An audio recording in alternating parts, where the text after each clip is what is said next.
Ritual Beast is one of the best turn 1 deck in the game. Not only it can set up multiple powerful floodgates, it also has a wide range of different interactions that is hard to deal with. But the trade-off is that this archetype is quite tricky to navigate correctly. Let's break it down. Despite what the name suggests, this archetype does not actually does any ritual summoning, but focus on fusion and link summoning, which is extra confusing. So thanks for that, Konami. Anyway, the main mechanic of Ritual Beast is actually focused on contact fusion, which goes as follows. The main monster card of Ritual Beast is divided into two groups. There is the Spiritual Beast monster and the Ritual Beast tamer. When you have both of these names on the field, you can banish them to summon a fusion monster, and vice versa. The fusion themselves have the quick effect to summon the banished Ritual Beast monster by shuffling themselves back into the extra deck. This is pretty useful to dodge effects like Veiler or Imper, and is commonly referred to as tagging out. The Spiritual Beast monster in this list include Spiritual Beast Cannahawk, which is the best starter for the archetype.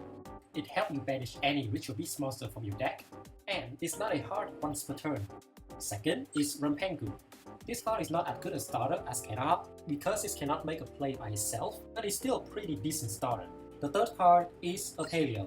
We are using this card mostly for its name, and sometimes the banish from the graveyard can be useful. On the tamer side, we've got Elder, Wen, Lara, and Winda. Most of these cards are pretty bad and only being used because of their names. The only decent card is Elder, because it's an extra normal summon for your Ritual Beast. Lastly, we have Spiritual Beast Tamer Lara, which can be both a Spiritual Beast and a Tamer. This card is very good because it can be both an extender or a follow-up, and it offers some protection as well. In the extra deck, we have OT Cannahawk. This card is the glue that holds this archetype together because it's not a hard once per turn search for any Ritual Beast card.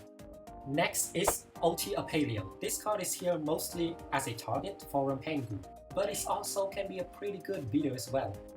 OT Nochi and OT Kimu serve as extender for the deck.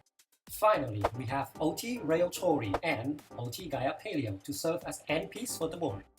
To round out the deck, we have Inheritance for consistency, and we have Steep as a non-target monster part. The tricky thing about Ritual Beast, and is the reason why this deck is considered one of the more challenging decks to master, is that this deck doesn't have the traditional hard once per turn effects, but rather, all of the Ritual Beast monsters can only be special summoned once per turn, except the extra deck monster. This adds a really dynamic aspect to your gameplay, where you constantly have to do mental gymnastics in your head to figure out which Ritual Beast monster that has been special summoned this turn, because messing this up might mean that you'll have a useless OT Cannahawk stuck on the field.